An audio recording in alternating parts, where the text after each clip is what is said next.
जब लग गुरु मिले न साचा, तब लग गुरु करो 10 पांचा। क्या गुरु बदल सकते हैं? क्या गुरु बदलने से पाप लगता है? आध्यात्म के इस मैदान में आखिर सही गुरु कौन है? गीता जी में वर्णित तत्वदर्शी संत कौन है? इन सभी प्रश्नों के उत्तर जानने के लिए अवश्य सुनिए जगत गुरु तत्वदर्शी संत रामपाल जी महाराज के मंगल प्रवचन।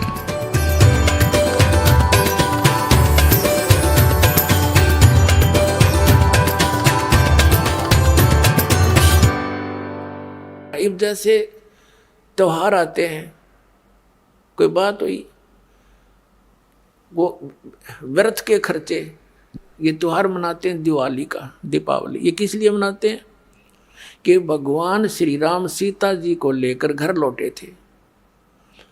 और फिर चलो पहले तो देसी घी के दीप जलाए जाते थे, हवन हो जाता था, वो भी बढ़िया बात थी। लेकिन एक दिन हवन कर देने से बात नहीं बनती। अपना रोज लगावे घी की दीप है, रोज हवन करे वो। और जब सीता जी को घर से निकाला, फिर भी मनाओ तुम उसने, फिर भी दिवाली मना रहे हो। सीता तो घर से निकाल दी गई थी जिसके आने की खुशी में, और वो दीप जलाए गए थे, और फिर वह निकाल दी करते। वो तो दुखी हुई, वहाँ जंगल में टाइम पास करा बेचारी ने सह परिवार। और श्री राम घर पे, परिवार उसका जंगल में, चाहे राजा के कुछ भी बना रहो, एक छोटे से नगर का राजा, अयोध्या का राजा था, चाहे राष्ट्रपति बने जाए पूरी पृथ्वी का, जिसका परिवार कहीं रहा कहीं वो जीव सुखी हो सकता है, और फिर भी दिवाली मनावें और दीप जलावें। तो इस तरह की जो क्रियाएं हैं ये परंपरा है, सूझबूझ का कार्य नहीं है। फिर बम छोड़ते हैं त्योहार के दिन, तरह कितना प्रदूषण फैलाते हैं, आग लग जाती है। तो यह परंपरा बनाई तो बच्चे आकर्षित हुए, इसको समाप्त करेंगे धीरे धीरे। और क्या की खुशी, एक भगत कह रहा था, बोला जी नाम लेने के बाद ज्ञान हुआ हमें, और पहली बार त्योहार मनाया हमने अपना। हमने 10 वर्ष हो गए ना दिवाली मना ली, ना तीज त्योहार मनाए, और ना होली मनाई। कारण क्या रहा कि हमारा परिवार है, 5-6 भाई हैं, मेरे दादा है, उसमें किसी का कोई मृत्यु हो जाती है, कभी हमारे घर में हो जाती है। पिछली बार मेरी बहन विधवा होगी, सारा 1 साल तो फिर मनाना ही नहीं कुछ भी, 1 वर्ष पूरा नहीं हुआ इतना दूसरी घटना घट लेती है। और 10 वर्ष हो गया हमने कोई त्योहार मना के नहीं देखा। फिर कहाँ गई वो दीपावली? और परमात्मा कहते हैं इसे गंदे लोक में, जैसे नानक साहब जी से कहा था कि आप यहाँ खुशी नज़र नहीं आते, मायूस बने रहते हो। तब नानक साहब जी ने कहा था, ना जाने काल की कर डारे, किसी भी ढल जा पासावे, अर्जी नाते सरते मौत खुड़क दी, उन्होंने के डांसावे। एक समय एक लड़के का ब्याह था, पहले दिन डीजे बजा रहे, घर में भी नाचे कूदे, बहन भी उसकी घुड़चड़ी पे उसका जो निकाली हुआ फेरी, वो भी चित्र समाचार पत्र में। अगले दिन विवाह के लिए जा रही थी बारात, वो दुल्हे वाली कार टकरा गई एक टैंकर से, ट्रक से या टैंकर से। 6-7 सदस्य थे, घर के भी थे उसमें 2-3 और वो दुल्हा भी, सारे मर गए। अब फिर टक्कर मार मार कर रो रहे हैं, बाल पाट रही। वो बहनें पहले दिन जो डांस कर रही थी, नाचन कूदे फंड कर रही थी। तो परमात्मा कहते, ना जाने काल की कर डारे, किसी भी ढल जा पासा वे, अर्जुन आते सरते मौत खुड़क दी। फिर क्या किया, सी यहाँ पर क्या डांस करें, टाइम पास करो, ब्याह करो, बच्चों का संयोग जोड़ दो सिंपल वे से। ब्याह तो 2 बालका का होना है, बाकी तो फंड हो, कितने इकट्ठे कर लो चाहे ना कर लो। तो इस प्रकार हमने इस प्रत्येक परंपरा को रिड्यूस करना है।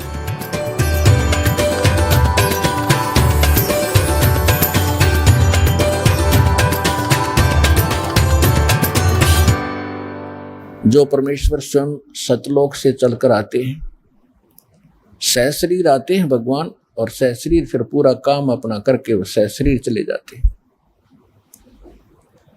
आज तक हमें कोई ये क्लियर करने वाला नहीं था, स्पष्ट नहीं कर पाया कि परमात्मा कौन है, कैसा है, कहाँ रहता है, उसके पाने की विधि क्या है, वो कैसे मिलता है, और जो विधि बताई जा रही है उसका प्रमाण कहाँ है, कि उस साधना और विधि से किसी को वो स्थान प्राप्त हुआ हो जिसकी हमें आवश्यकता है।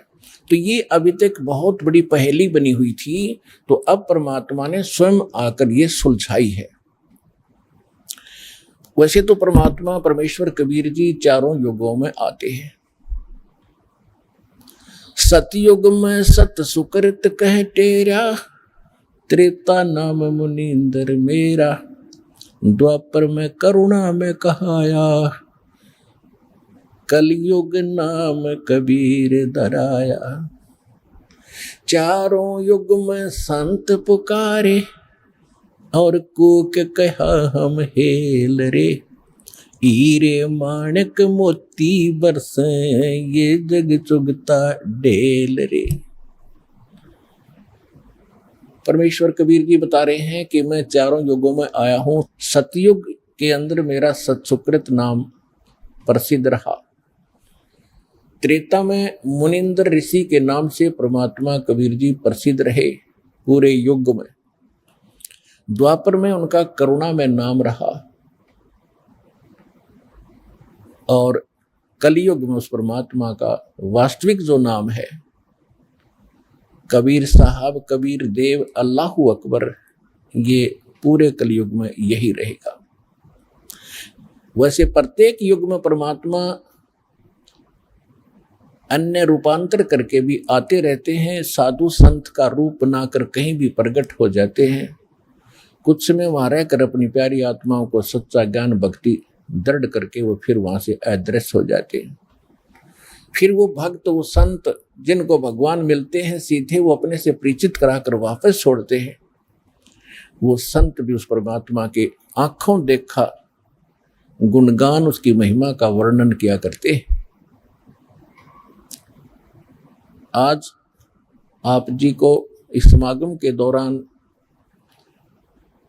अधिकतर परमेश्वर कबीर जी की जानकारी दी जाएगी। वो परमात्मा कौन है, कैसा है, कहाँ रहता है, किसने देखा है। और एक आम कहावत है अपने हिंदुस्तान के अंदर, कोई व्यक्ति कुछ बात कह रहा होता है तो उसको कहते हैं आप कौन से भगवान से मिलकर आए हो जो ऐसी बड़ी बड़ी बातें कर रहे हो। आप जी को उन महापुरुषों के प्रमाण दिए जाएंगे जो भगवान से मिलकर आए हैं। इसको हम मानते हैं कि जो भगवान से मिलकर आया है वो सच्ची कहता है।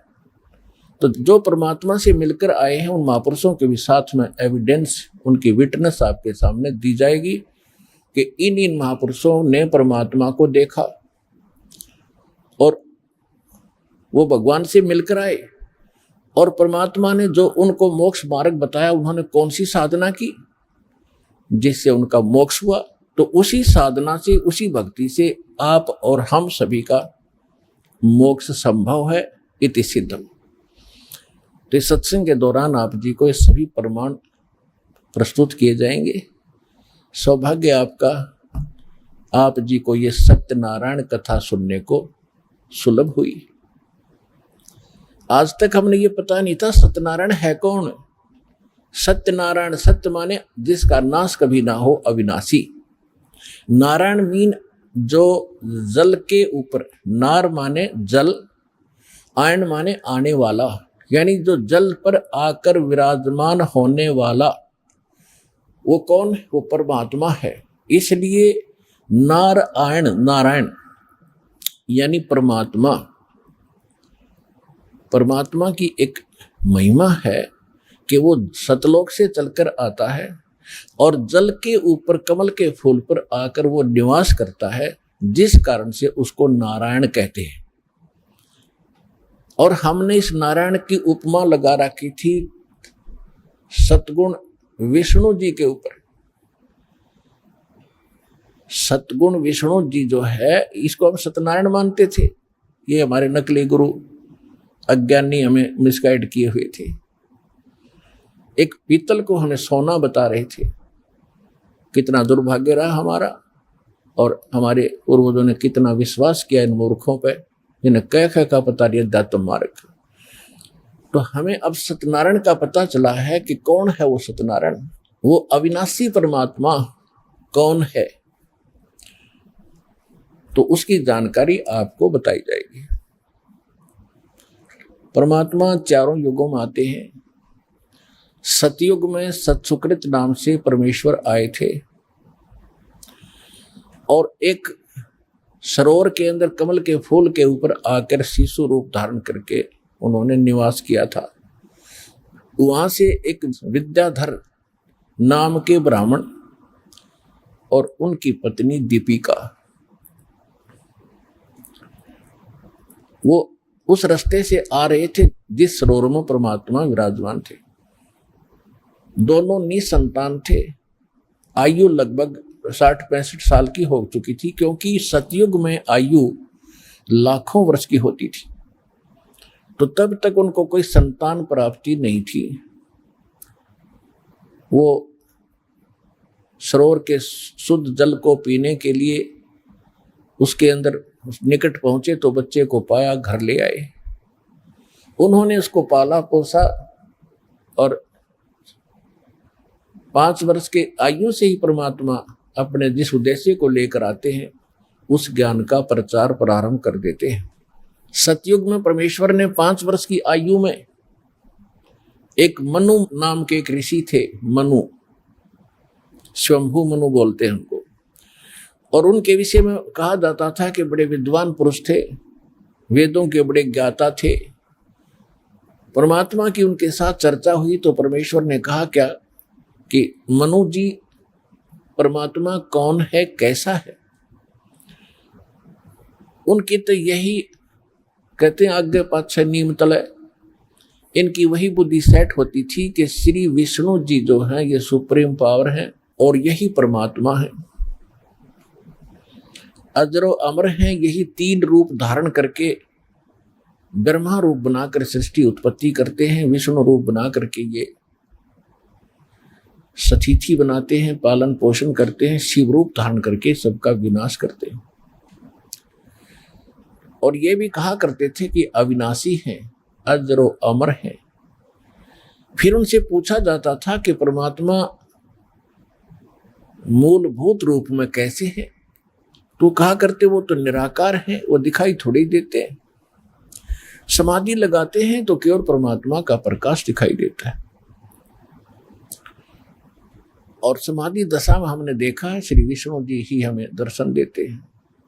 ये काल कैसे छल करता है कि जैसे श्री ब्रह्मा जी, श्री विष्णु जी, श्री शिव जी ये तो सगुण देवता हैं, इनके सामने रहते हैं, ऋषियों के सामने खूब प्रकट होते हैं, इनको सब मालूम है क्योंकि इनकी दिव्य दृष्टि काम करती होती थी। सतयुग त्रेता कुछ द्वापर तक भी दिव्य दृष्टि ऐसा होता जैसे हम अपने घर बैठे चैनल में, टीवी के अंदर, और यदि कहीं पर भी कोई कार्यक्रम हो रहा हो, किसी जैसे पार्लियामेंट के अंदर कोई सेशन चलता है तो मीडिया वाले डायरेक्ट दिखा देते हैं तो हम घर बैठे देख लेते। ऐसे उनकी दिव्य दृष्टि होती थी, उन भगवानों को वहां बैठा भी देख लेते थे, कहाँ क्या कार्य कर रहे हैं, कैसे रह रहे। वो सामने भी होते थे। जब समाधि ये लगाने की चेष्टा करते थे तो ये काल क्या करता है, किसी को तो विष्णु के रूप में दर्शन दे देता है तो विष्णु का पुजारी हो जाता है, गुण गाता फिरता है कि हमने जान दिया, देख लिया, ये अपने आप को छुपाए हुए हैं श्री विष्णु जी जो सगुण देवता है, 3 देवताओं में से ये सर्वशक्तिमान है, सर्वेश्वर है। हमने समाधि दशा में इसके दर्शन हुए। किसी को ब्रह्मा जी के रूप में दर्शन दे देता है, वो ब्रह्मा के गुण गाता है, ब्रह्मा सर्वशक्तिमान है, ये सब के मालिक है, सतिथि उत्पत्ति संहार यही करते हैं। किसी को शंकर के रूप में दर्शन दे देता जब ये समाधि के डड़े ढोते। इस प्रकार इनको भ्रमित ज्ञान प्राप्त रहा है।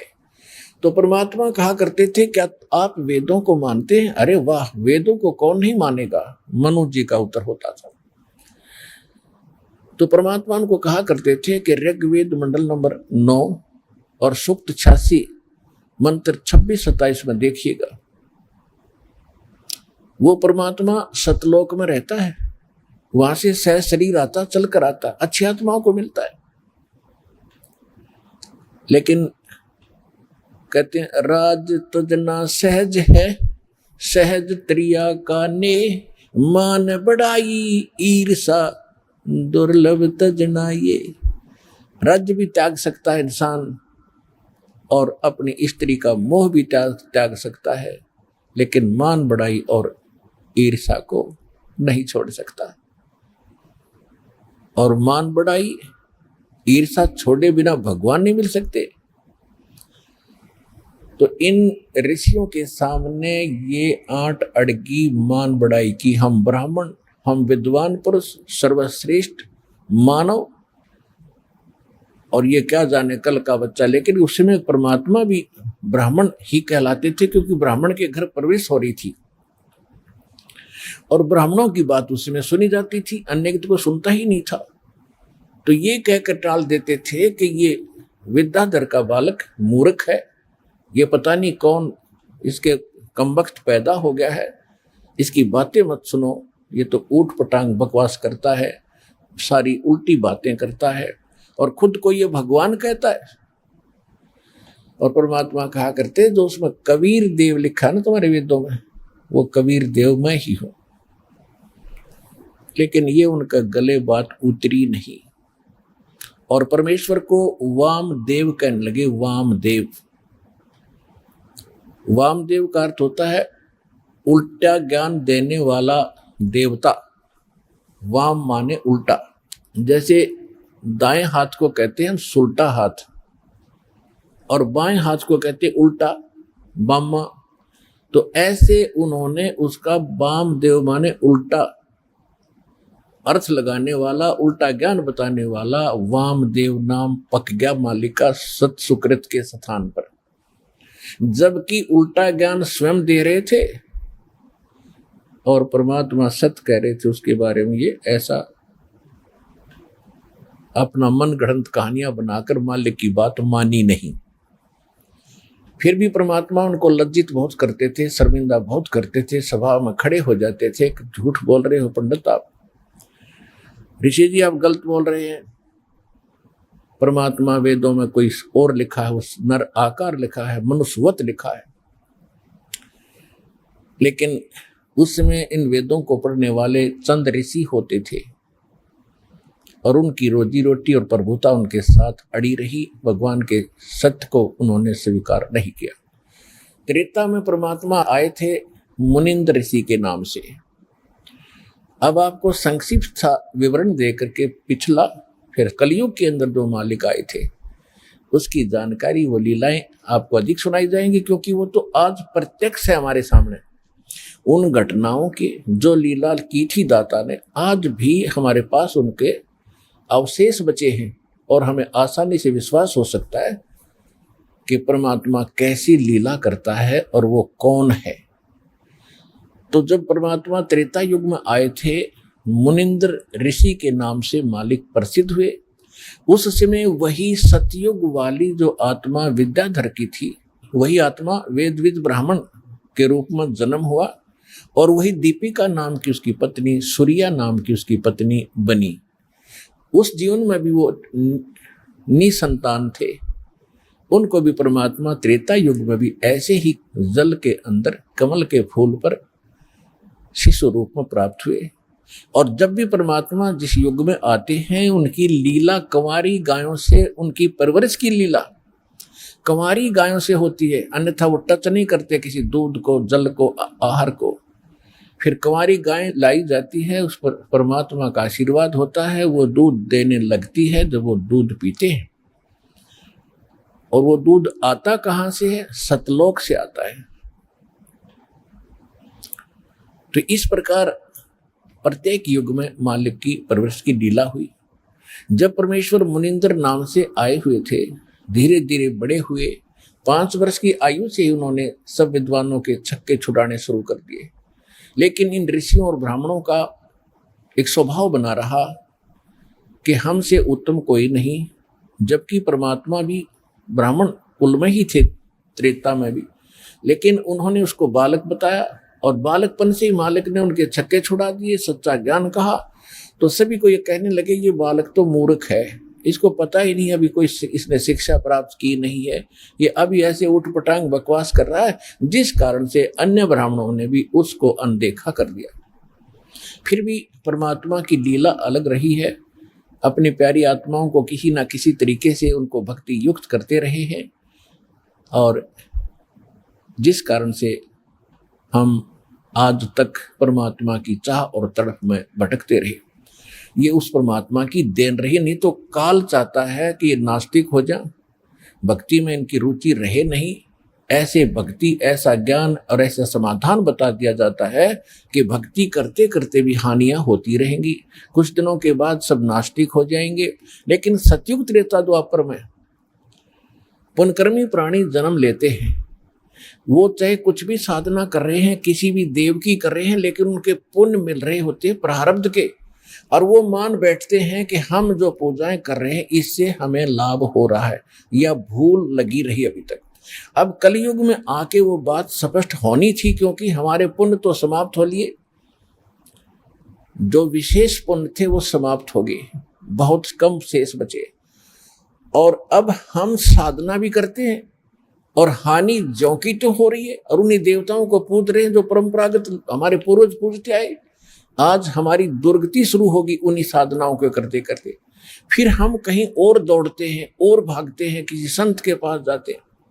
तो इससे सिद्ध हुआ कि जो साधना आपकी परंपरागत थी वो नकली थी, यूजलेस थी, आपको कोई लाभ दे नहीं रही थी, और फिर भी कर रहे थे, क्योंकि पहले पुण्यात्माएं थी, उनकी पुकार सुनते थे, क्योंकि उनके प्रारब्ध में, पुण्यों में वो लिखा होता था, उसको दे देते थे। वो मान लेते थे कि हम जो पूजा जिस देव इष्ट की कर रहे हैं, चाहे कोई समाधि पूज रहे हैं, उसने हमें लाभ दे दिया।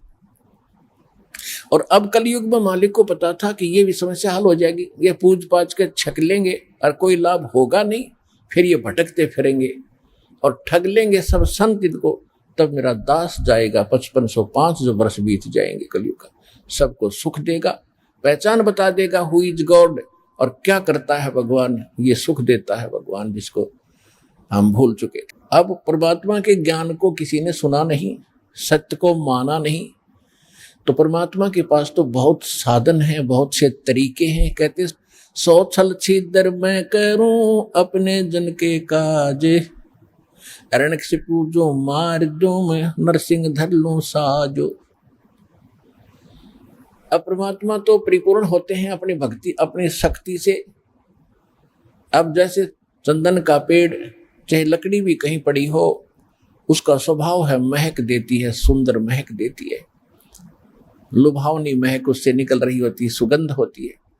ऐसे ही परमात्मा के आसपास जहां भी कोई भक्त निकट आता था उसको अजब शांति मिलती थी। तो परमेश्वर सत्संग किया करते थे। लोग सत्संग को पसंद नहीं करते थे, क्योंकि परमात्मा पहले वाले ज्ञान से हटकर ज्ञान देते थे। लेकिन जो दुखी होते थे उनको परमात्मा अपनी कृपा से सुख देते थे। वो सुखी हुए व्यक्ति 20 व्यक्तियों को जाकर बताते थे कि मुझे ये दुख था, मैं ये ऐसे कष्ट था, ऐसे एक संत आए हुए हैं, मुनिंदर नाम है उनका, और वहां चलिएगा आप भी सुखी हो जाओगे। ऐसे हजारों की संख्या में परमात्मा से इस लाभ को प्राप्त करके बड़े सुखी हुए। उन्होंने जगह जगह जा करके परमात्मा की महिमा बताई कि मुनिंदर नाम के ऋषि स्वयं परमात्मा आए हैं, स्वयं भगवान आए हैं।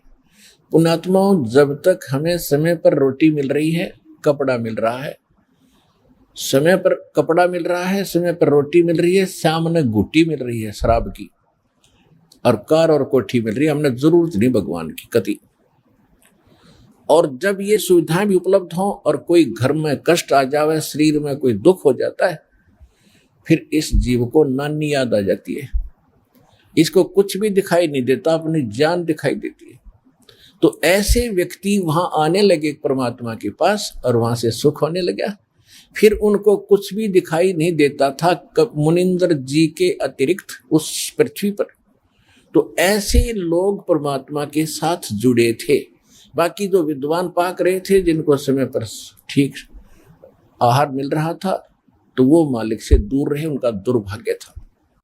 तो यहाँ परमात्मा कहा करते अपनी अमृतवाणी में, जो प्रत्येक युग में आकर ये बोलते हैं, कबीर सुख के माथे पत्थर पड़ो, जो नाम हृदय से जावे, बलिहारी उस दुख के जो पल पल नाम रटाए। परमेश्वर कहते हैं कि आग लगाए से सुख के जो भगवान से दूर करे। हे परमात्मा, वो दुख भी भला जिससे मालिक की तड़फ बनी, परमात्मा की चाह बनी, उसकी याद बनी रही। अब जैसे कोई सुखी व्यक्ति है, अब सुखी भी भक्ति से जुड़ता है तो बहुत ही पुण्यकर्मी प्राणी है, वो तो बहुत पुण्यकर्मी प्राणी है। लेकिन वो सुखी जो जुड़ा है वो डगमग हो सकता है, वो विचलित हो सकता है कभी, और जो दुख में आकर यहाँ जुड़ेंगे और उनको मालिक सुख देगा, क्योंकि आज तक आप सब जगह घूम फिर लिए। ऐसा समय सेलेक्ट किया दाता ने, क्योंकि संतों का बोलबाला सैकड़ों वर्ष से है। राधा स्वामी पंथ लगभग 125-150 वर्ष पहले से चला हुआ, और इसकी तो पता नहीं कितनी ब्रांचें हैं, और इनके पास सब भटक के, लुट के, पट के और सर्वनाश करा के अब यहाँ आ रहे। तो अब बहुत उस पर दया होगी जो पहले भटक लिया, और यहाँ आने के बाद, क्योंकि परमात्मा ने सुख तो देने ही अपने हिसाब से देना है। कैसे देना है? जैसे कोई चाहता चल देख लेता हूँ, आराम होगा तो ठीक से, नहीं तो नहीं, तो उसको फिर ऐसा ही मिलेगा राहत। और जो कति सच्चे दिल से समर्पित होकर के भी कहीं मुझे तो ठिकाना रहा नहीं, और फिर रोए मालिक के चरणों में, प्रतिदिन देखना उसको कितना सुख मिलेगा। तो परमात्मा से लाभ लेने का हमने एक तरीका बता रखा है, उस तरह आपने समर्पित होना पड़ेगा। और फिर देखना सपने में भी किसी अन्य इष्ट या संत के प्रति आपका भाव न जावे, इस परमात्मा के अतिरिक्त, इस दास के अतिरिक्त, और फिर देखना मालिक का लाभ। तो ये कहने से नहीं बनेगा, सोचने से नहीं बनेगा, इसके लिए हम ज्ञान देते हैं उस परम पिता को, परमात्मा सिद्ध करते हैं और प्रमाण देते हैं। वो प्रमाण आपको चारों तरफ से बाध्य कर देंगे कि पृथ्वी पर ना कोई और भगवान है और ना ही ऐसा पृथ्वी पर ज्ञान है। और फिर समाधान, ऐसे प्रमाणित मंत्र जिन महापुरुषों का मोक्ष हुआ उन्होंने यही जाप किया। तो इन सब से फिर आपका भावना अपने आप बनेगी, निसंशय हो जाओगे, डाउटलेस हो जाओगे, फिर अपने पृथ्वी पर कुछ दिखाई नहीं देगा। और फिर देखना भगवान के हाथ है, रोजाना लाभ देना, सपने में भी सुख देगा, जागृत का तो कहना ही क्या। तो ये ऐसा परमात्मा है। जैसे हम बहुत सी कथाएं सुना करते थे, उनका कोई सिर पैर नहीं था। हम सुना करते थे कि श्री रामचंद्र जी ने लंका पर चढ़ाई करते समय पुल की आवश्यकता पड़ी, समुद्र पर पुल बनाना था। हम ये भी सुनते थे कि 3 दिन तक भगवान श्री रामचंद्र जी समुद्र के अंदर घुटनों पानी में हाथ जोड़े याचना करते रहे कि हे जल्दी हे सागर राज, मुझे रास्ता दे दो, मैं बहुत दुखी हूँ, मेरी पत्नी को लंका का राजा रावण उठा ले गया है और उसको बहुत सता रहा है, उस पर चढ़ाई करनी है, हमने उसको बहुत प्रार्थना कर ली है, वो लौट आने को तैयार नहीं है। जब 3 दिन तक समुद्र ने उसको रास्ता नहीं दिया, तो तब श्री रामचंद्र जी ने लक्ष्मण से कहा था कि लक्ष्मण, मेरा अग्नि बाण दे, ये लातों के भूत बातों से नहीं मानते। जब उसने अग्नि बाण चढ़ा करके समुद्र को फूकने के लिए कोशिश की, उसमें लपटें निकलने लगी, क्योंकि सिद्धि से चलता था पहले ये सब शस्त्र। तब कहते समुद्र ने रास्ता दिया, ऐसे सुनते थे। फिर क्या सुनते थे कि नल नील ने समुद्र पर पत्थर रख दिया, उनके हाथों में पावर थी, उनमें शक्ति थी, सिद्धि थी कि उसके हाथ से रखा हुआ पत्थर जल में डूबता नहीं था, और जिस कारण से पुल बना। फिर हम ये भी सुना करते थे नकलियों से कि हनुमान जी ने पत्थरों पर राम का नाम लिख दिया, इसलिए पत्थर तिर गए।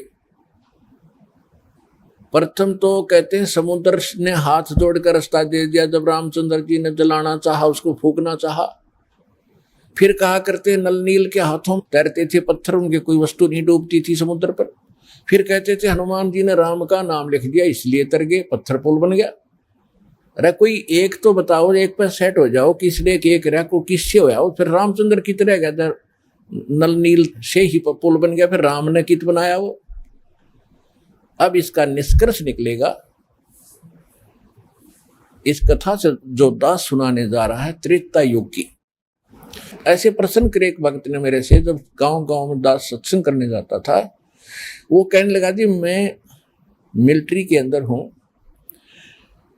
और मिलिट्री हमारी ज्यादातर पहाड़ी क्षेत्र में रही है। जहां भी मुझे कोई मंडलेश्वर, कोई संत, कोई गुफा में साधु मिला है, मैं उनसे मिलने जाता रहा हूं। और ये एक प्रश्न करता हूं, मैं रामायण का पाठ बहुत करता हूं और उसमें देखता हूं कि सभी राक्षस मांस खावें, शराब पीवें, ऐसा व्यवहार विचार उनका हो गया था। और वहां पर विभीषण और मंदोदरी, इनके विचार पढ़ते हैं जब रामायण में, तो साधु संतों जैसे, तो इनको ये ज्ञान कहां से आ गया ऐसे बूंदी राक्षस नगरी में। तो वो कहने लगा जी मैं सब जगह मंडलेश्वरों के पास जा लिया, पर इस प्रश्न का उन्होंने को संतोषजनक उत्तर नहीं दे पाए, मैं आज तक भटक रहा हूं। तो मैंने कहा भाई इस रोग की दवाई मेरे पास है, अब सुन ले, सुनाता हूं। दास ने सुनाई फिर कथा, जो सत्य कथा है। परमात्मा त्रेता युग में मुनिंदर नाम से आए हुए थे और काफी दुखी व्यक्ति मालिक की कृपा से, आशीर्वाद से सुखी हुए थे। फिर उनको दाता ये प्रथम मंत्र दिया करते थे। ये प्रथम मंत्र में जो पहले और लास्ट वाले नाम पहले नहीं दिए जाते थे, उनको तो अब बचपन से जब कलयुग आया इस समय ही प्रारंभ करना था। ये कंप्लीट कोर्स अब देना था।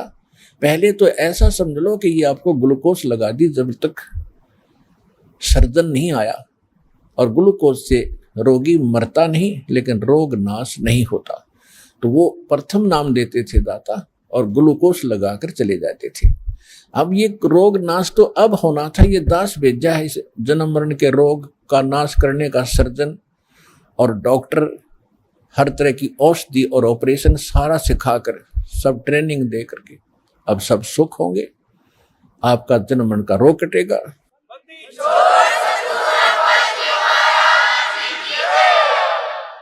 एक समय परमात्मा एक दरिया के किनारे सत्संग कर रहे थे। दरिया के किनारे ही उनका एक झोपड़ा था, कुटिया थी, वहां सत्संग किया करते थे। वहां हजारों की संख्या में इधर उधर से भक्त आकर के सत्संग सुनते थे, जो निर्धारित समय किया जाता था, महीने में, 2 महीने में, 6 महीने में। तो ऐसे ही एक नल और नील नाम के दोनों आपस में, ये मौसी के बेटे थे, यानी इनकी माताएं सगी बहन थी, और ये किसी देव प्रकोप से दोनों के दोनों मानसिक रोग से पीड़ित थे। शरीर में भी बहुत पीड़ा रहती थी, जिसकी उपचार के लिए वेदों के अतिरिक्त साधु संतों से भी आशीर्वाद प्राप्त इन्होंने खूब किए थे।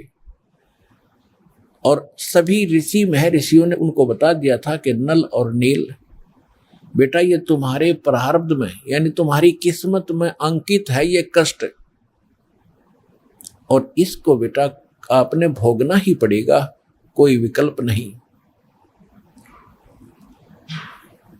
अब बेशक से आत्मा को कोई कितना ही ऐसे संतोष दिलाए कि ऐसा ही होता है, लेकिन इसको मालूम है कि परमात्मा कोई ऐसी पावर है, ऐसी शक्ति है कि वो सब दुख दूर कर सकता है।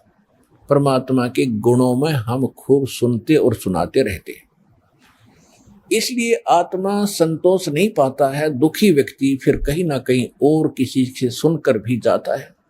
जब वो कति थक लिए थे, दोनों अंतिम फाइनल फैसला मान चुके थे कि अब कहीं ठिकाना नहीं रहा, हमें तो ये तड़प के मरना ही शेष बचा है, और लंबी आयु होती थी। किसी ने उनको बता दिया कि आप चलिएगा ऋषि मुनिंद्र जी के पास और नल नील आपका रोग ठीक हो जाएगा। उनको अविश्वास रहा कि नहीं, हमने बड़े बड़े ऋषि देख लिए हैं, ये तो पहली बार नाम सुना है हमने आपसे, कोई मुनिंद्र नाम का ऋषि कहीं पर है। तो 1 से 2 से 3 से जब ये बात सुनी, उनका भाग्य उदय हुआ। उनके कहने से वो चले गए कि चलते हैं भाई, और तो कहीं हमने ठिकाना मिला नहीं। तो जब वो वहां आए, मालिक को पता था कि अब निशान ने चोट लगानी पड़ेगी, क्योंकि ये सब जगह थक लिए हैं और कोई इनने ऋषि महर्षि मंडलेश्वर भूत झाड़े लगाने वाला कोई छोड़ा नहीं है। अब इनको कुछ रिजल्ट दूंगा तो ये बच्चे मेरे पास टिक जाएंगे आसानी से। जो ही नल नील ने जब सत्संग शुरू होने से पहले सत्संग परमात्मा बैठ जाते थे, सत्संग सुनाते थे। सत्संग तो वो सुन ही नहीं सकते थे क्योंकि उनकी तो ऐसे बेचैनी रहती थी। और जो ही मालिक के पास आए, दोनों चरणों में मत्था टेका और परमात्मा ने दोनों के सिर पे हाथ आशीर्वाद भरा रखा, उनका तुरंत रोग छू मंतर हो गया और ऐसे हो गए जैसे कभी पीड़ा थी ही नहीं किसी प्रकार की। अब दोनों की आंखों में आंसू आ गए, चरणों में लिपट गए और कहा, हे परमात्मा, हम तो बहुत जगह कष्ट उठा चुके थे। हमने पृथ्वी पर कोई, जहां तक हमारी पहुंच थी, हमने कोई ऋषि महात्मा नहीं छोड़ा। हे परमात्मा, हमारे ऊपर बहुत बड़ा कहर था, बड़ा कष्ट था। आपकी कृपा से हम स्वस्थ हो गए। आप स्वयं परमात्मा आए हो। फिर उन्होंने सत्संग सुना। परमात्मा ने कहा, बेटा, ये तो एक अस्थायी लाभ है, अभी तो और भी आपके भाग्य में और आपके संचित पाप कर्मों का ढेर लगा पड़ा है। उसके लिए भी औषधि बताऊंगा, वो मंत्र दीक्षा आपको दूंगा, आप वो लीजिएगा। पहले सत्संग सुनिएगा। फिर सत्संग सुना, दीक्षा ली, फिर गुण गाने लगे भगवान के। जो भी मिला उसी से कहें कि भगवान आए हैं, मुनेंद्र नहीं, ये परमात्मा आए हैं, आप चलो। फिर उनकी कोई नहीं माने क्योंकि लोग सुखी थे, केवल दुख ही मानता है। तो कुछ दिनों के बाद क्या हुआ कि जैसे आप यहाँ देखते हो, उसका चित्रार्थ सारा ही आप देख सकते हो दृश्य। यहाँ पर आप देखते हो 80% भक्त दुखी आते हैं, काल के पीड़े हुए आते हैं, कर्मों के पीटे हुए आते हैं और क्या हालत में आते हैं। कोई स्ट्रेचर पर आता है, किसी को कैंसर है। आत्मा हमारी मानती है कि परमात्मा, अज्ञानता में आपके बच्चे कितना कष्ट पा गए। पहले इन्होंने गलतियां की, पाप इकट्ठे किए, अब काल ने इनके सिर पर रख दिया कि इनको भोगो। परमात्मा अपने बिना अपने के दुख न कौन जानेगा। अगर आप भी नहीं इनको राहत दोगे तो ये कहाँ जाएंगे। दास उसका नौकर है, दास उसका पीएन है, चपड़ासी है परमपिता कबीर भगवान का। आपकी अर्जी उसकी टेबल पर रख देता हूँ। वो तो जानी जान है किसकी स्वीकार करनी है, किसकी ना करनी है, उसकी किसके दिल में दोष है, कौन सच्चे आत्मा से पुकार रहा है, वो मालिक देखता है। दास की अर्जी यही होती है कि उसकी चरणों में आपकी पुकार अवश्य पहुंचाता हूं। जब देखता हूं उनकी हालत कि आप बिना सुख देने वाला मालिक ना कोई हुआ ना होगा, आपके दरबार में सुख नहीं है तो दाता फिर कहाँ से प्राप्त होगा। तो हम जितनी अर्जी लगा सकते हैं, जैसी हमारी अकल काम करती है, लगाते हैं। सुनना दाता कबीर भगवान ने है और वो अवश्य सुनते हैं। ये सुख सागर है, ये दयालु भगवान, ये रहीम है, राम रहीम यही है। तो इसी प्रकार वहां आते थे, कई कई दिन रुक जाते थे, स्वाभाविक, क्योंकि वहां एक न्यारी शांति मिलती है।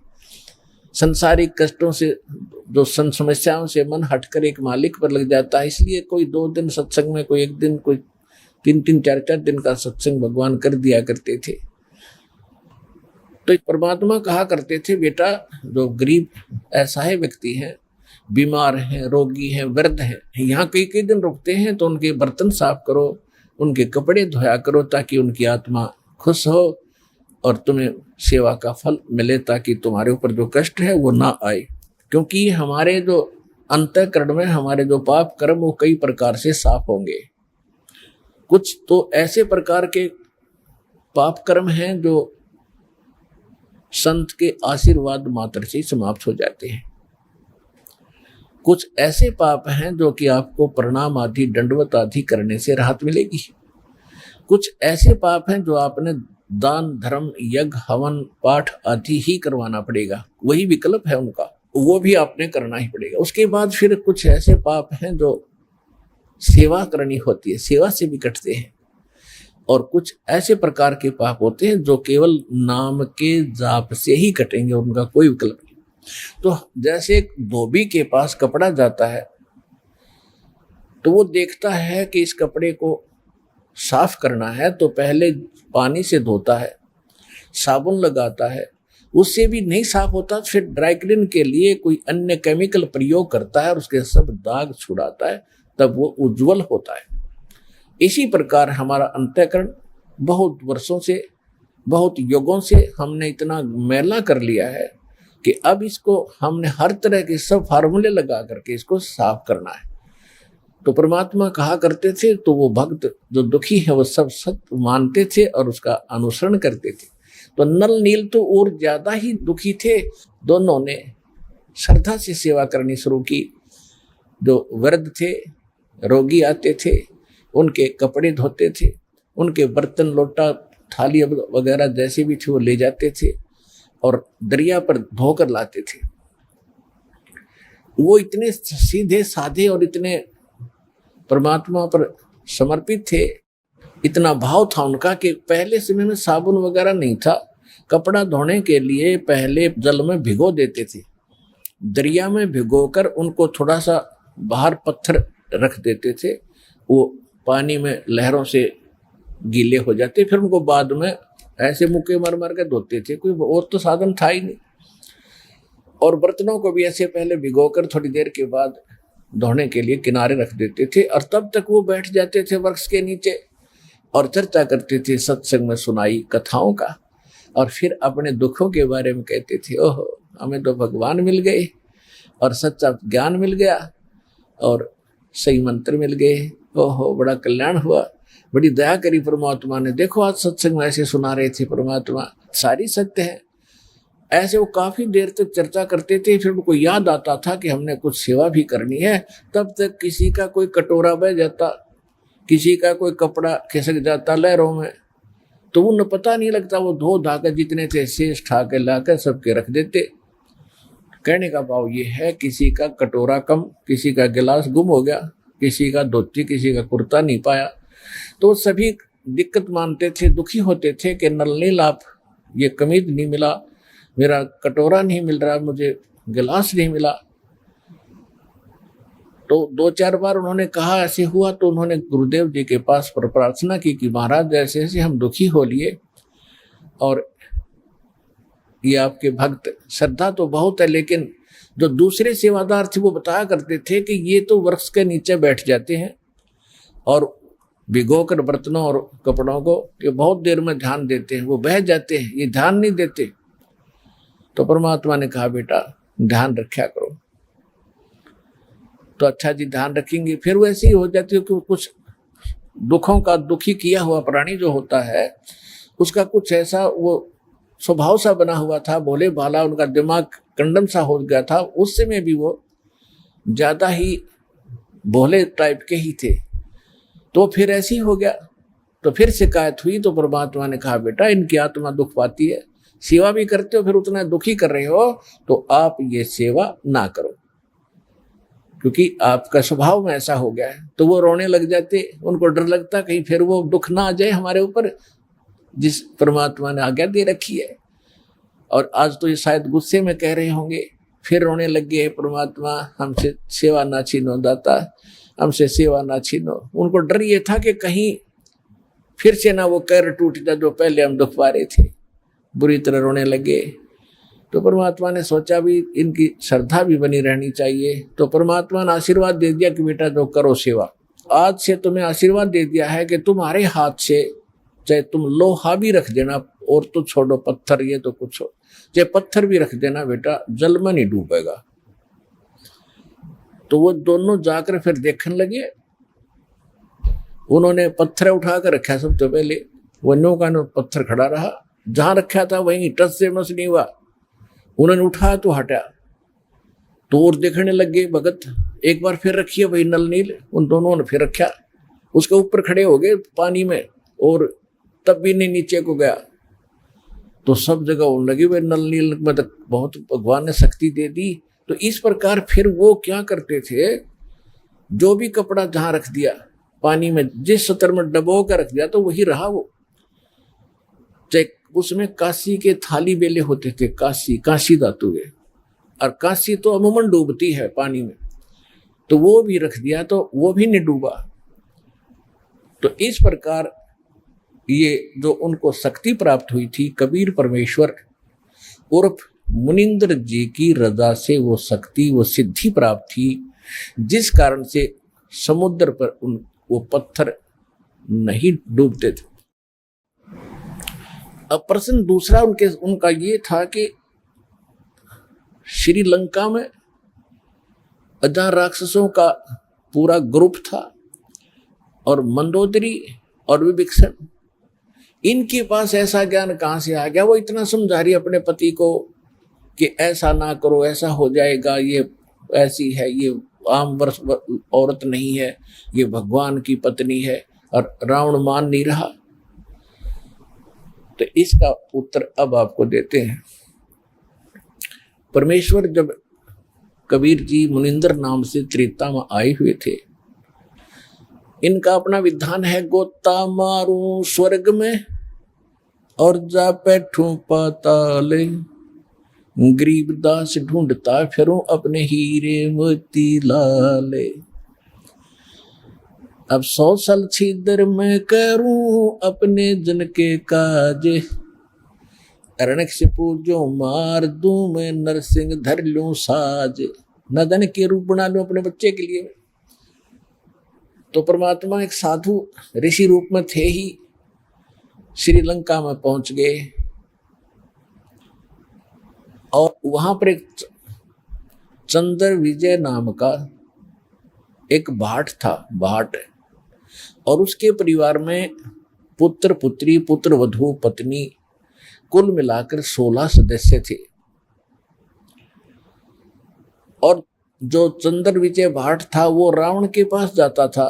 ये भाट लोग क्या करते थे कि अपनी रोजी रोटी के लिए राजाओं के पास जाते थे, राजा लोगों का वो मनोरंजन कराते थे, रिक्रिएशन कराते थे, ऐसे उनके गुण गाते थे, आप राजाधिराज हो, आपके राज में सब सुखी हैं, आपका बड़ा गुणगान हो रहा है, आप बड़े महापुरुष हो, और कुछ चुटकुले आदि सुनो कर उनको प्रसन्न रखते थे, गाने गुने गाते थे, गीत सुनाते थे, और राजा लोग उनको उसके प्रतिफल में कुछ इनाम देते थे। इसी प्रकार उसकी पत्नी का नाम था करमवती,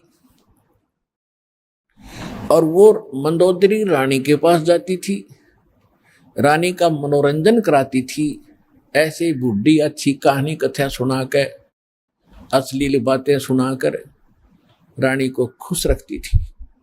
रानी उसको इनाम दे देती थी मंदोदरी। इस तरह उनका गुजारा निर्वाह चल रहा था। एक दिन परमात्मा उस चंद्र विजय भाट के घर से थोड़ी सी दूरी पर, पहले जंगल बहुत होते थे, यानी वन बहुत होते थे, और वनों में ही कहीं कहीं झोंपड़ी सी सबकी अलग अलग होती थी। एक वृक्ष के नीचे उस रास्ते में बैठ गए जहां से चंद्र विजय सुबह सुबह फ्रेश होने के लिए जाता था।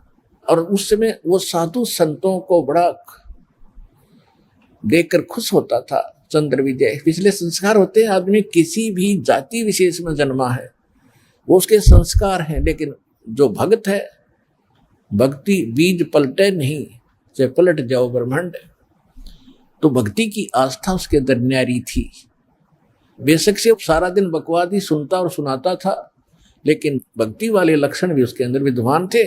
साधु देखे, चरणों में मत्था टेका, और हे भगवान, आज बड़े भाग्योदय हुआ, मेरा ऋषि जी के दर्शन आज सुबह सुबह हुए, हम दास के लिए कोई सेवा बताओ, हमारे घर पर चलिए भगवान, आज तो बड़ा सौभाग्य मेरा।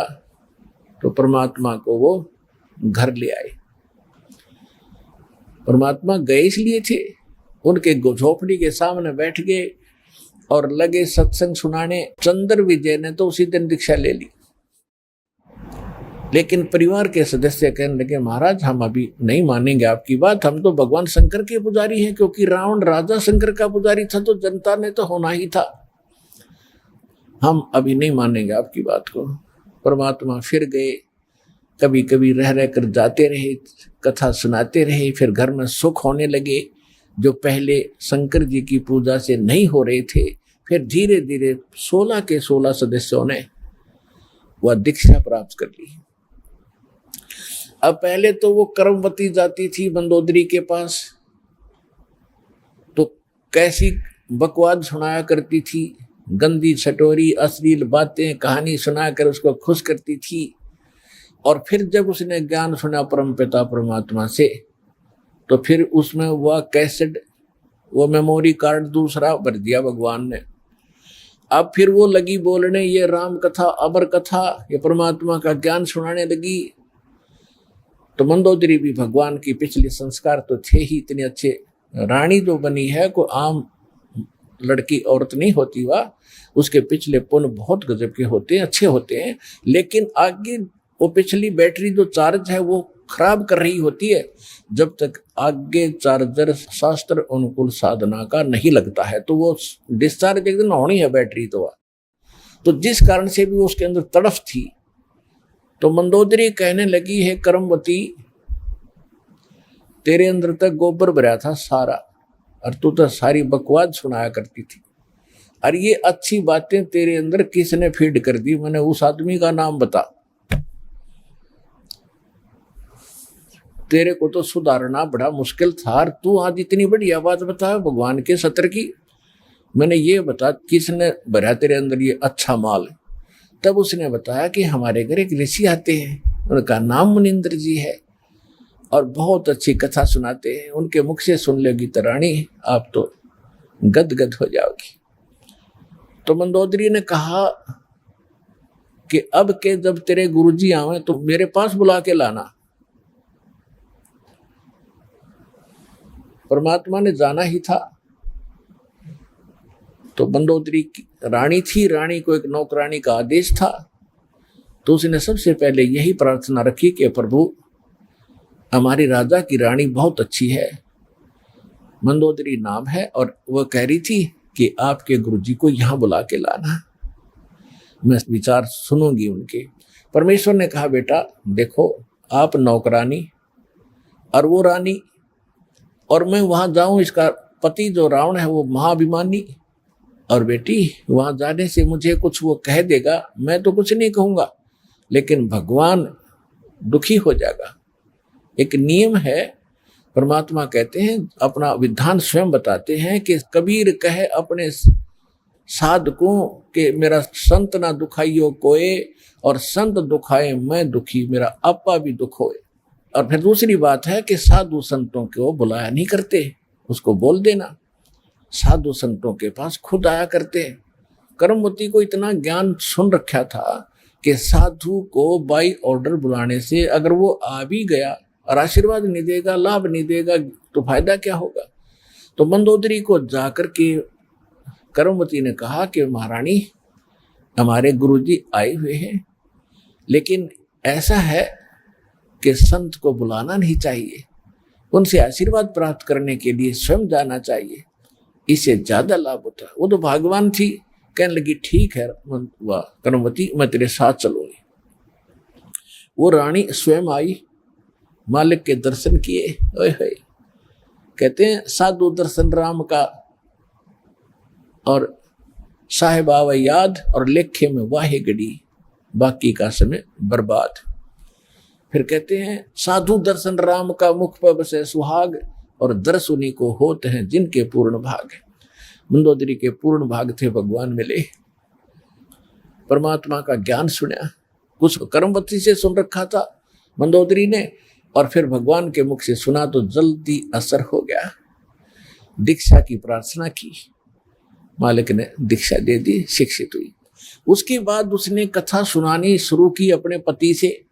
स्वाभाविक होता है अगर पति को ज्ञान होता है तो सबसे पहले वो चाहता है मेरी पत्नी माने, इसका भी कल्याण हो। दुर्भाग्य है वो ना मानती, उसके कर्म उसके साथ हैं। फिर सोचता है मेरे बच्चे भी इस मार्ग को ग्रहण करें, ठीक है।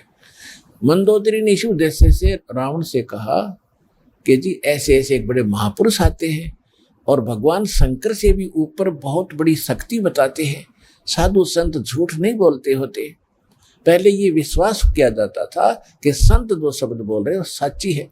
और इसी आधार से जब श्री कृष्ण जी और अर्जुन एक वेश बदलकर गए थे राजा मोरध्वज के घर पे, जिस दिन अपने पुत्र ताम्रध्वज को राज तिलक दे रहे थे मोरध्वज जी, और उसमें एक यज्ञ किया जाता था, और यज्ञ में आने वाले साधु संतों की सभी मनोकामना पूर्ण करनी होती थी, तभी वो सफल मानी जाती थी।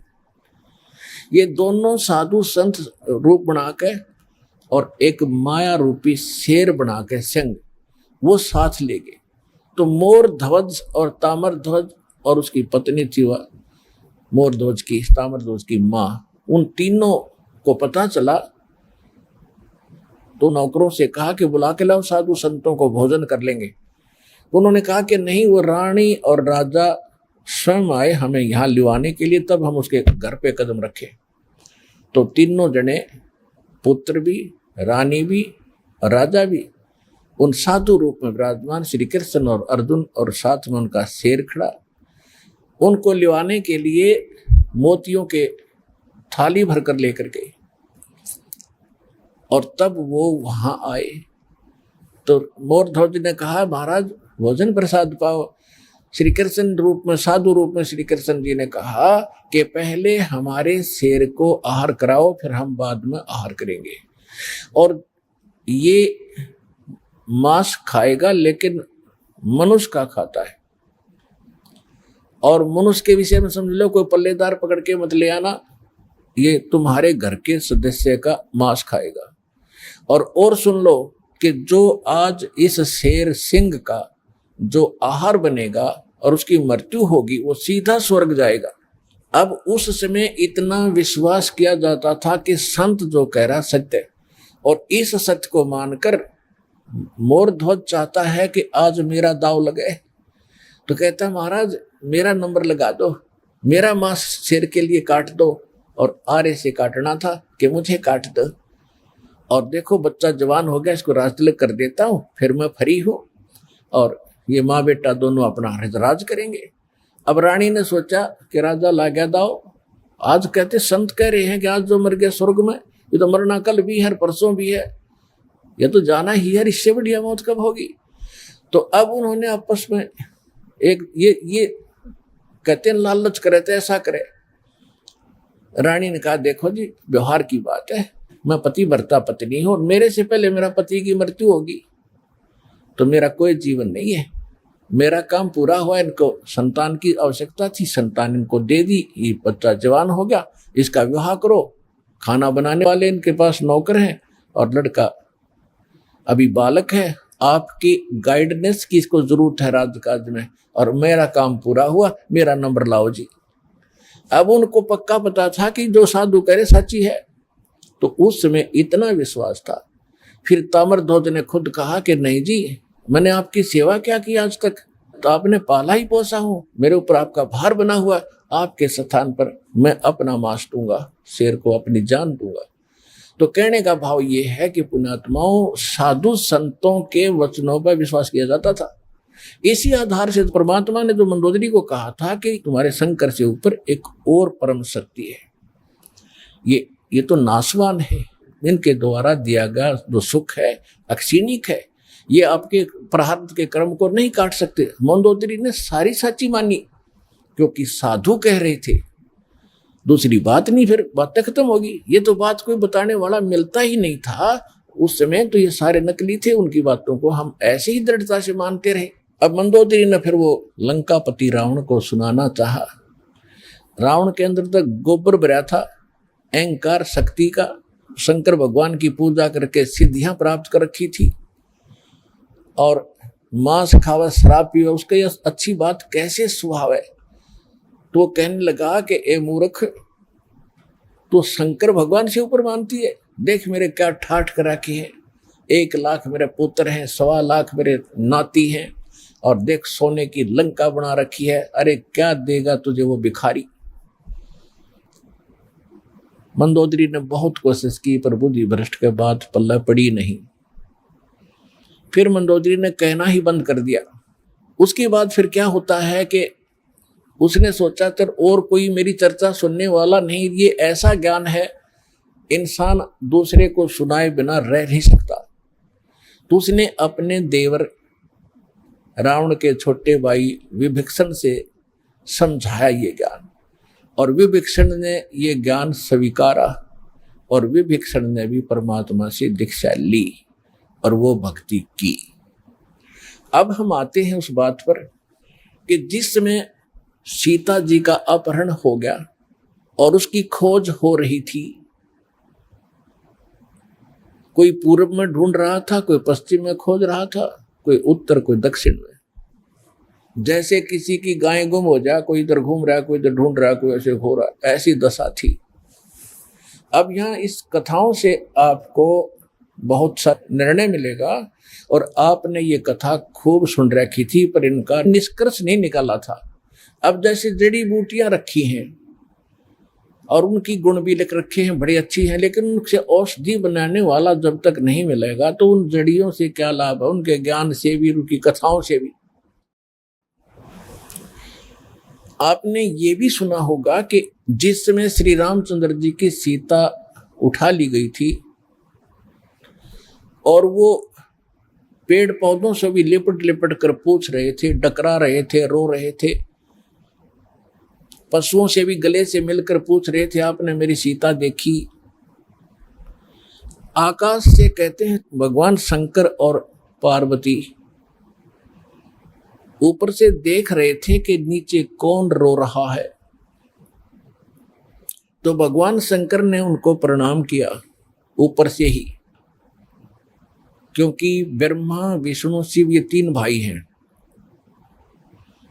ब्रह्मा जी बड़े हैं, विष्णु जी बीच वाले हैं, शंकर जी सबसे छोटे हैं। और पार्वती जी तो शंकर भगवान को सुप्रीम पावर मानती थी, एक तो पति परमेश्वर, फिर महादेव नाम से जाने जाते थे। तो पार्वती जी ने कहा कि आप महादेव होकर के किसको नमन कर रहे हैं, कि सामने त्रिलोकीनाथ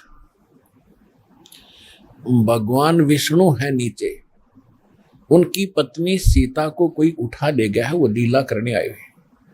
अपने बड़े भाई यानी भगवान को, विष्णु भगवान को मैं प्रणाम कर रहा हूं। अब पार्वती जी ने सोचा कि भाई भगवान रोए, ये दोनों बात नहीं हो सकती। यो रामचंद्र दशरथ पुत्र है, ये रो रहा है, भटक रहा है, इसको आप परमात्मा कह रहे हो। भगवान शंकर बोले, पार्वती आप नहीं जानते, ये सचमुच ऐसा ही है, इनको अब नहीं कोई पहचान पा रहा है। तो पार्वती ने कहा कि मैं परीक्षा लूंगी और सीता रूप बना कर जाऊंगी, यदि ये मुझे पहचान लेगा तो मैं मान लूंगी वो भगवान है, और नहीं तो मैं कतई नहीं मानू। तो भगवान शंकर ने कहा कि यह गलती मत करना, यदि तूने सीता रूप बना लिया तो तू मेरे काम तो गई, तू मेरे बड़े भाई की पत्नी का रूप बनाओगी तो मेरे लिए पत्नी रूप में स्वीकार्य नहीं रहेगी, तो मां के तुल्य हो जाएगी। उस समय तो पार्वती ने कहा कि ठीक है, नहीं मैं नहीं जाऊंगी जी। अब शिव जी गए सैर सपट्टे को, और आदत है ये, इस मन का स्वभाव है कि क्या पता चलता, अभी 2 मिनट में परीक्षा लेकर आती हूँ। सीता रूप बनाया, रामचंद्र जी के सामने खड़ी होगी, जिधर से रास्ते में खोजता हुआ जा रहा था। रामचंद्र जी ने कहा कि हे दक्ष पुत्री माया, हे राजा दक्ष की बेटी, आप भगवान शंकर को कहाँ छोड़ आई, अकेली कैसे वन में। तो शर्मिंदा हुई और कहा कि सचमुच शंकर भगवान जी आपको ठीक ही प्रणाम कर रहे थे, नमन कर रहे थे, आप तो सचमुच भगवान हैं। अपने आत्मा यहां देखना एक पॉइंट सोचने का है। श्रीमद् भगवत गीता अध्याय नंबर 7 के श्लोक नंबर 6, 7, 8 में स्पष्ट किया है कि ये काल बोलता है गीता को, जो ब्रह्मा विष्णु में इसका पिता है।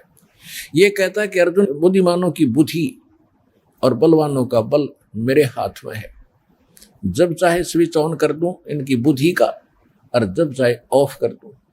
जैसे महाभारत के अंदर अर्जुन को ताकत दे दी और लाखों लोगों का नाश कर दिया उस काल से प्राप्त शक्ति से, और फिर वही अर्जुन, जब श्री कृष्ण जी का निधन हो गया था, हत्या हो गई थी, और सारे यादव आपस में लड़ मरे थे, उनकी पत्नियों को लेकर आ रहा था, रास्ते में जंगली लोगों ने, भीलों ने अर्जुन को पीटा, लूटा, और वही धनुष जिसे महाभारत का युद्ध जीता था वो साथ लिए रहता था उसको, और उस दिन उसके हाथ नहीं उठे, खड़ा खड़ा कांपा वो।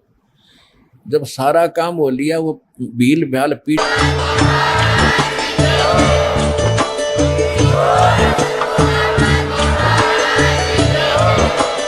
आप सुन रहे थे जगत गुरु तत्वदर्शी संत रामपाल जी महाराज जी के मंगल प्रवचन। अधिक जानकारी के लिए विजिट कीजिए हमारी वेबसाइट www.jagatgururampalji.org। संत रामपाल जी महाराज जी के शुभ आशीर्वाद से पूरे विश्व भर में 500 से भी ज्यादा नाम दीक्षा केंद्र हैं, जिन पर संत रामपाल जी महाराज जी द्वारा ऑनलाइन निशुल्क नाम दीक्षा दी जा रही है। अपने नजदीकी नाम दीक्षा केंद्र का पता करने के लिए संपर्क करें 8222880541।